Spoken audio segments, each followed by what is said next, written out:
اول حاجة لازم تكون مبدئيا كده محدد انت عايز تعمل ايه على البرنامج. بتسجل صوت وعايز تعمل له ميكس وماستر وتخرجه بجودة عالية، يبقى انت محدد انك انت هتسجل على البرنامج. انما انت لو حابب تصنع موسيقى وتصنع ايقاعات، برضو لازم تكون محدد انت هتعمل ايه علشان تكون مركز في حاجة معينة لحد ما تبدأ انك انت تفهم البرنامج. مجرد ما تفهم البرنامج هتحس ان هو سلس وسهل جدا. اول حاجة هنتكلم عنها القائمة بتاعت البرنامج، ازاي اتعامل مع القائمة بتاعت البرنامج وفكرتها في ايه. بعد كده ازاي ان احنا نسجل الصوت، وازاي نزيل منه اي وش لو كنا مثلا بنسجل في مكان فيه دوشة فيه وش، ازاي ننقي التسجيل دوت، وكل الفلاتر اللي هنستخدمها والبلجنز من البرنامج نفسه، مش هنستخدم حاجة خارجية. اول ما بنفتح البرنامج بيجيلنا بالواجهة دي كده، دي قائمة البلاي، انك تشغل من هنا، انك توقف تعمل ستوب من هنا. ممكن البلاي ده بيكون للباترون، انك انت مشغل باترون محدد. من هنا لما بتكون مشغل التايم لاين، يعني تكون عامل التوزيع كاملة او مسجل الصوت، وبيكون موجود هنا كل اللي انت حطه في المشروع بتاعك بيكون موجود هنا في التايم لاين. دي سرعة المشروع نفسه. هنيجي لأهم القوائم هنا. القوائم دي أهم القوائم في البرنامج. أول حاجة هنا ندوس هنا، ده الميكسر، ده الشانل ده بتاع الماستر. تمام. في عندك يعني ما تعدش أعداد كتيرة من الشانل اللي موجودة في الميكسر. يعني مثلا ببساطة كده لو أنا عايز أسجل الصوت، ما بختارش طبعا الشانل بتاع الماستر الاساسي، بختار شانل من اي واحد فاضي عندي بختاره. تمام. فبيظهر عندي هنا، هو كده انا معلم عليه، يبقى انا موجود عندي هنا كده، هو كده قدامي.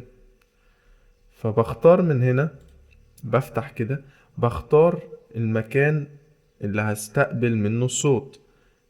يعني انت بيبقى عندك مكانين في كارت الصوت، بتختار انهي مايك اللي انت موصله فبتختاره. بعد ما بتختار ممكن انت ميكونش عندك كارت صوت، مركب مايك عادي خالص على جهاز الكمبيوتر، فبتختار المايك اللي هيظهر لك اللي موجود عندك.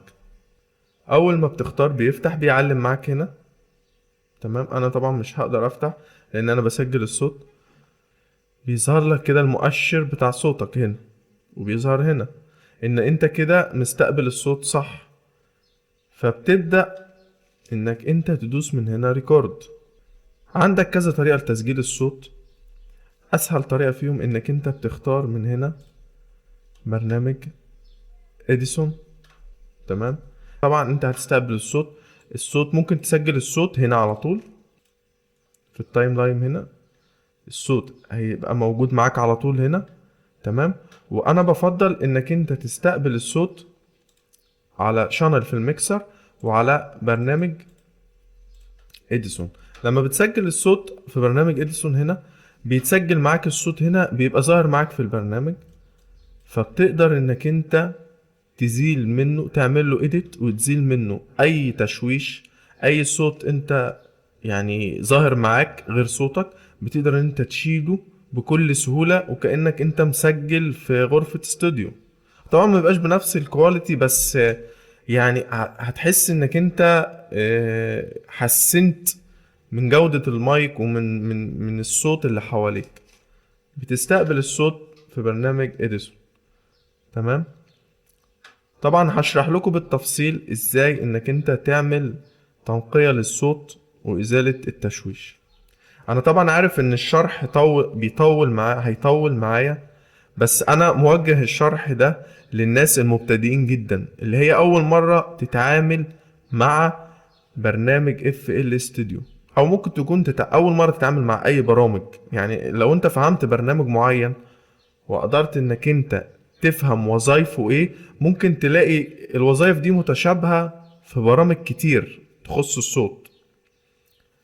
تمام.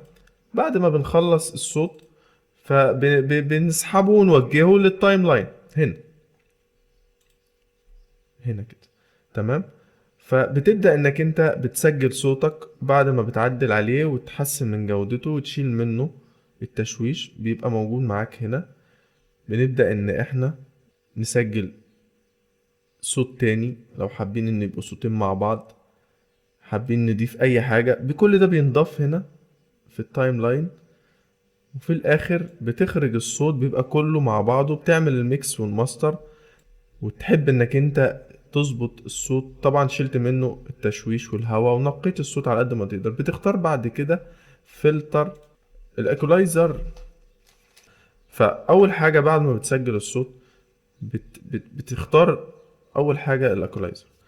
بتبدأ انك انت تسمع بودنك وتبدأ انك انت تشيل الترددات اللي هي منخفضة في الصوت اللي ممكن تعمل ازعاج معاك في الصوت. بتقفل من هنا مثلا، لو انت شايف ان الترددات المنخفضة مزعجة معاك بتقفل من هنا. حابب الصوت مثلا مكتوم معاك شوية، حابب تفتح الصوت، بترفع اخترنا الاكولايزر. تاني حاجة الكمبريسور. الكمبريسور وظيفته بيضغط الصوت. الكمبريسور مش بيساويه بالظبط، بس بيخلي الصوت متقارب، تخلي الصوت ماشي مستوى واحد. الصوت فيه اماكن عالية تضرب معاك في الصوت. طبعا احنا في شرح ازاي نسجل الصوت صح، في شرح ازاي هنسجل عملي وهنسجل مع بعض، بس احنا بنتكلم شرح عام عن قوائم البرنامج. طيب اخترنا بعد الايكولايزر على طول الكمبريسور. ظبطنا الصوت وضغطناه. تمام. بعد كده بتختار الريفيرب والديلاي، انك انت تعمل صدى صوت وتعمل تكرار للصوت وتخلي الصوت يبقى يعني مالي المكان، مالي السماعات لما تسمعه. فالديلاي والريفيرب مش بنحطهم مباشر على الصوت، احنا مسجلين الصوت هنا ودي الفلاتر اللي احنا هنستخدمها، فمش بنحط الريفيرب والديلاي على الصوت مباشر. بنعمل حاجة اسمها سنت او ارسال، بنرسل الريفيرب والديلاي على الصوت الاساسي. يعني مثلا بنختار كده من هنا، يعني انت ممكن تختار اي شانل، بس احنا ممكن نكون نحددهم كده على اليمين عشان يكونوا واضحين معانا. وبنختار مثلا عايز تختار لهم لون معين او اسم معين. تمام. تحددهم، ممكن بتختار اللون وبتختار الاسم، تكتب اي اسم انت عايزه. تمام. حددناهم. شانل للريفيرب وشانل للديلاي. بتختار من هنا مثلا في الفروتي ديلاي. تمام. وبتختار الريفيرب فروتي ريفيرب 2. تمام. اخترنا. بنيجي على الصوت اللي احنا مسجلين الصوت هنا في شانل واحد. تمام. بنيجي نعمل ارسال من القناتين دول على القناة الأساسية، الشانل الأساسية اللي هي عليها الصوت بتاعنا، لأن زي ما قلنا مش بنحط الريفيرب والديلاي على الصوت مباشر، فبناخد منهم بنعمل ازاي الإرسال أو السنت ده. بنيجي هنا بنعلم هنا كده، وبنيجي هنا عند المكان ده وندوس كده. كده أنا عملت إرسال من هنا على القناة الأساسية، وبوطي على قد ما أنا عايز. طبعا هنجرب الكلام ده عملي بس في حلقة تانية تكون مختصة ان احنا ازاي نسجل الصوت صح، وازاي نعدل عليه بالفلاتر ونخرج الصوت بجودة عالية. ده كده مبدئيا احنا عملنا edit للصوت زودنا له فلاتر وريفيرب وديلاي، حسنا من جودة الصوت وضغطناه. تيجي على الماستر هنا بتحط الفلاتر اللي هي بتاعت الماستر العام. طبعا دي لها شرح لوحده، ده ما يخص الميكسر. ده عندنا البيانو رول. بيكون عندك ميدي كيبورد، يعني بيبقى حاجة زي الأورج كده بس بتوصل بالكمبيوتر، مفهوش سماعات مفهوش أي حاجة، عبارة عن لوحة مفاتيح آه، زي نفس صوابع الأورج للناس اللي هم متعرفش الميدي كيبورد. يعني مثلا ببساطة أنا بعزف، كل ما بعزف مثلا ده دي دو ري مي فا صو لا سي، كل ما بدوس على مفتاح من لوحة المفاتيح بتاعة الميدي كيبورد بيعمل لي بلاطة هنا كده. تبدأ انك انت تعزف المقطوعة بتاعتك، تكون مثلا مشغل ايقاع، حاطط ايقاع في التايم لاين هنا، الايقاع ده بيبقى ماشي انت سامعه، وبتبدأ انك انت فاتح الآلة، سواء كونتاكت او اي آلة موجودة في اف ال ستوديو، تفتح الآلة وتعزف. العزف اللي انت بتعزفه بيتكون هنا في البيانو رول. تمام، بعد ما بتخلص بينزل هنا في التايم لاين، بيبقوا ماشيين كلهم بإيقاع ثابت بسرعة ثابتة، مع الإيقاع مع الصوت مع الآلة. طبعا انت كده بتبدأ انك انت تصنع الأغنية. عايز تعمل إيقاع مقسوم أو أي إيقاع وحدة، إيقاع صعيدي، إيقاع لف، إيقاع أي إيقاع انت عايز تعمله، بتختار من هنا مثلا آلة درامز مثلا زي دي كده. لو انت حابب تعمل درامز تختار فيها، بيبقى فيها كل الآلات. بتبدأ انك انت تفتح البيانو رول، وتبدأ انك انت تعزف بنفسك الإيقاع اللي انت عايز تعمله، بتبقى عارف نوتة الإيقاع، وبتبدأ ان انت سواء مقسوم سواء صعيدي سواء إيقاع غربي أي إيقاع، أو مثلا درامز بيبقى فيه الآلة دي موجودة في ال FL Studio، فيها إيقاعات جاهزة كتيرة جدا بنوتات عالمية. تمام، بتبدأ انك انت تختار الآلة وتضيفها هنا في الباترون، وبتختار مثلا باترون واحد. انا اخترت باترون واحد وضفت الآلة ديت بتاعت الدرامز وعملت درامز، آلة درامز، عملت درامز سواء درامز جاهز من الآلة نفسها أو درامز انت اخترته بنفسك او انت صنعته. تمام، بتبدأ تختار باترون 2، اخترت باترون 2. تمام، بقوم فاتح من هنا كده البيانو رول، وليكن اي شيء بقى انت بتكون في نوتة معينة في خيالك وحابب انك انت تعملها. تمام، تبدأ ان انت ترص، لو ما عندكش ميدي كيبورد تبدأ ترص بنفسك. تمام،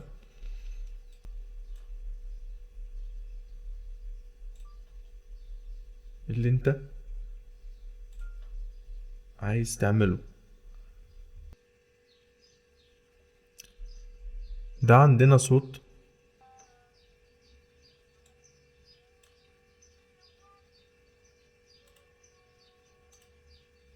كبرنا الصوت خالص. تمام، بقى عندنا بالشكل ده. في عندنا المكان ده الفاضي ده مفهوش ترددات صوت زي ده كده، فالمكان ده فيه نسبة هواء ونسبة وش، نسبة هواء ونسبة وش.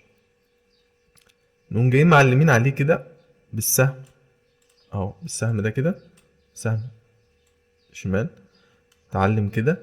كده انا حددت المكان دوت وبسمعه. آه، انا خدت عينة من الصوت وسامعها فيها صوت وش وصوت هوا. تمام، اللي هي الجزء الفاضي ده اللي مفيهوش اي ترددات صوت. باجي على العلامة دي بتاعة الفرشة وبدوس كليك يمين، فاخد عينة من صوت الهوا والوش اللي موجود في الصوت كله في الريكورد كله.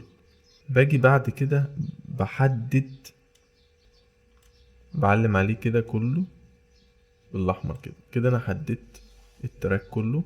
بعد الاول ما حددت الجزء الفاضي اللي فيه الهواء، صوت الهواء والوش، تمام، ودوست على علامة الفرشة كليك يمين، حددت التراك او الصوت كله، وبدوس كليك شمال، وبقوم دايسله هنا.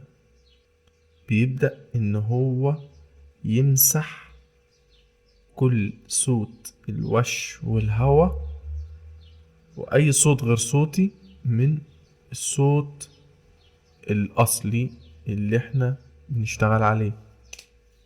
بسيبه لما يخلص تحميل. تمام، الصوت نزل هنا في التايم لاين.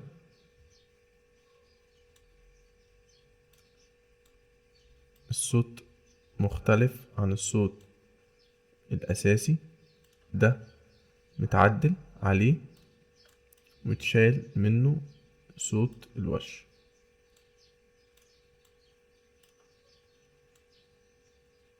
تمام،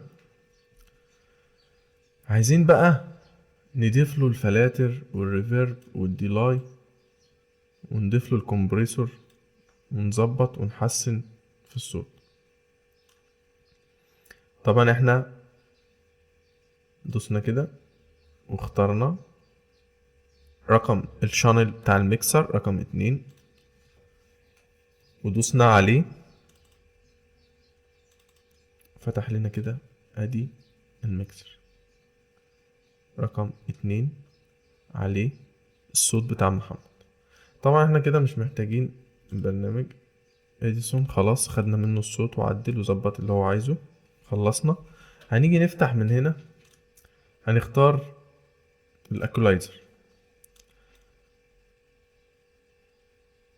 احنا مش هنشرح الاكولايزر لان هو عايز شرح كبير جدا، بس احنا ممكن نختار من هنا بريسيتس جاهزة معمولة في البرنامج، ان تظبط الصوت. هو كده ظبط الصوت، شال منه الترددات المنخفضة ورفع شوية في الهاي ميد. بس طبعا كل صوت بيختلف عن طبيعة صوت التاني، في صوت رفيع، في صوت تخين، في المايك نفسه نوعية المايك تختلف. بس احنا هنتكلم شرح عام مبدئيا كده. احنا ظبطنا الاكولايزر. تاني حاجة على طول انا بختارها، طبعا بيختلف من حد لحد، بس انا طبعا بحب اختار الكمبريسور بعد الاكولايزر على طول. الكمبريسور وظيفته ان هو بيظبط مستوى الصوت، بيضغط الصوت العالي بيوطيه شوية، والواطي خالص بيعليه شوية، بحيث ان الصوت ما تلاقيهوش عالي مرة ونزل مرة، او الصوت يبقى عالي قوي بيعمل معاك ديستورشن عن بيعدي الزيرو دي بي، لان لو عدى الزيرو دي بي يبقى كده الصوت باظ، بيعلم احمر ويبقى باظ. فلازم ان الصوت ما يعديش الزيرو دي بي. وانت بتسجل تبقى ظابط مستوى الصوت بتاعك او ظابط البعد عن المايك، بحيث ان مستوى صوتك اعلى حاجة يكون واصل لها ممكن السالب 6 ما يعديهاش، ما يعديش السالب 6، اقل من السالب 6، يعني من سالب 12 لسالب 6، ده اعلى مستوى يكون وصلت له، لان انت لسه هتضيف فلاتر فالصوت بيعلى معاك، فالصوت ممكن يبوظ منك. فانت بتسجل الصوت، تظبط المستوى البعد عن المايك، وتظبط الليفل بتاع الصوت، بحيث ان الصوت ما يضربش معاك ويبوظ. فالكمبريسور بيضغط الصوت وبيخليه مستوى متقارب، لان طبعا لازم بيكون في دايناميك رينج ما بين الطبقة العالية والطبقة الواطية، ما يبقاش الصوت كله ماشي واحد، بس بيقرب الصوت من بعضه. الواطي قوي بيرفعه شوية، والعالي بينزل السقف بتاعه شوية. طيب، ناس كتير هتشوف المنظر هتحتار فيه. الكمبريسور يعني بسيط جدا وسهل جدا، بس محتاج طبعا فهم، ومش هيتفهم من اول مرة. في ناس بتضيف فلاتر تانية كتير، بس انا بتكلم باختصار الفلاتر الاساسية. طبعا بندخل بعد كده على الريفيرب، الديلاي والريفيرب. تمام، احنا حطيناهم هنا كده في كل واحد في شانل لوحده، عشان هنعملهم سند او ارسال للتراك الاساسي اللي عليه الصوت، لان انا مش بضيفهم هنا مباشرة على الصوت. تمام، بناخد من هنا كده ارسال من، يعني انا علمت على الشانل الاساسية اللي عليها الصوت، وباخد ارسال من هنا اللي هو ايه الديلاي، باخد منه ارسال، بفتح من هنا كده كده انا ارسلت الصوت، فببدأ ان انا اقلل نسبة الارسال لحد النسبة المعقولة معايا، فبسمع الصوت وببدأ ان انا اعلي واوطي حسب النسبة اللي انا عايزها، علشان ما بوظش الصوت. الشانل اللي فيها الصوت ظبطت الفلاتر بتاعتها من هنا، وخدت له الارسال بتاعه من هنا. باجي هنا على شانل الماستر. شانل الماستر ده الشانل الاساسي بتاع التراكات دي كلها.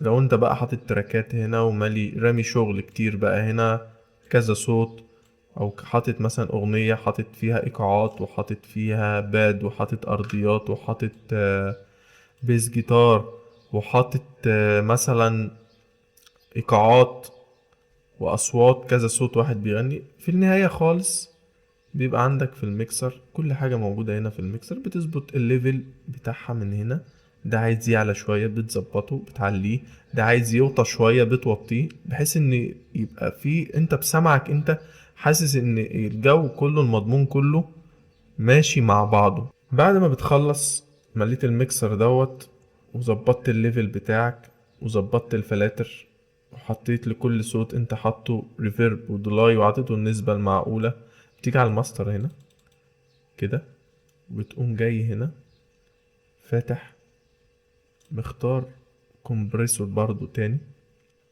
على اول حاجة بتختار ايكولايزر تاني، لو انت حابب حاجة محتاجة تتظبط، حابب تقلل من الهاي ميد ومن اللو ميد، حابب تعلي من حاجة فيهم، حابب تظبط حاجة في الصوت، بتختار الاكولايزر ده وبتظبط اللي انت عايز تظبطه كعام كماستر عام. ممكن ما تحتاجش. تمام، بعد كده بتختار برضو الكمبريسور. بعد كده بنختار حاجة تضخم الصوت معانا شوية عشان يبقى مالي السماعات من فلاتر البرنامج نفسها. الفلتر ده بنبدأ نوطيه كده لأن هو طبعا بيضخم الصوت جامد. بنختار على قد اللي احنا محتاجينه حسب السمع، وان هو ما يعديش معايا الزيرو دي بي او يضرب. تمام، وبنختار فلتر بيحدد الليميت معانا ان هو ما يعديش الزيرو دي بي. هو بيبقى مظبوط الجيم بتاعه ان هو على زيرو دي بي. وخلاص كده بنبدأ ان احنا نخرج العمل خالص. فبندوس من هنا كده وبندوس اكسبورت، وبنختار هل احنا محتاجينه بصيغة ويف ولا ام بي 3. فبنختار لو احنا محتاجينه ام بي 3 بنختار ام بي 3 من هنا، وبنختار مكان الحفظ وندوس سيف، بيفتح لنا القايمة دي. تمام، مش بتلعب فيها او بتعدل فيها زي ما هي، فبتختار ستارت، بيبدأ ان هو يحمل الصوت اللي احنا عملناه. يا رب يكون الشرح يعجبكم. هو طويل شوية بس انا حبيت ادي نبذة كبيرة شوية عن البرنامج، بحيث ان اللي يتفرج على الفيديو ممكن يقدر ان هو يسجل ويعدل لنفسه على الصوت. والسلام عليكم ورحمة الله وبركاته.